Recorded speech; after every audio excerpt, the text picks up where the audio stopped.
Sa bawat patak ng ulan, siya'y patak ng luha.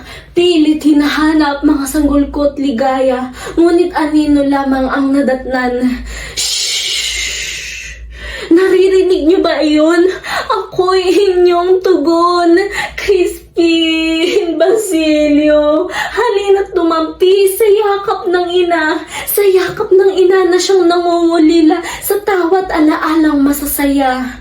Puso't utak pira-piraso, kaluluwa'y unti-unting naglalaho. Mga gwardiya sibil, mga prailing na babalot sa banal na tapis ng katahimikan. At kayong mga nasa kataas-taasan, nararapat ba kayong matawag na kagalang-galangan? Ito ba ang inyong ganti sa mga musmos na nagsisilbing tinig ng kampana? Isang ina ang inyong binaon sa hukay ng buhay. Dumadagundong ang iyak na walang humpay, ngunit pag-asa'y di mahahangganan.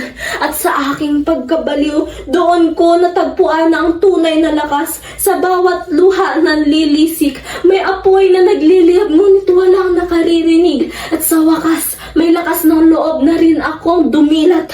Dumilat sa katotohanang hindi lahat kayang iligtas ng katarungan, ngunit siya namang dating ng ilaw sa dilim.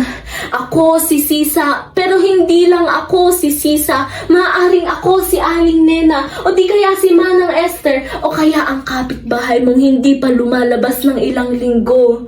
Sa bawat kalye at kanto, may ina ring naghahanap. Hindi nga lang Crispin o Basilio ang sinisigaw. Saksi ang bawat pader at kalsada sa dilim ng kahirapan, sa dilim ng kahirapan na siyang kulambo ng mga ulilang supling.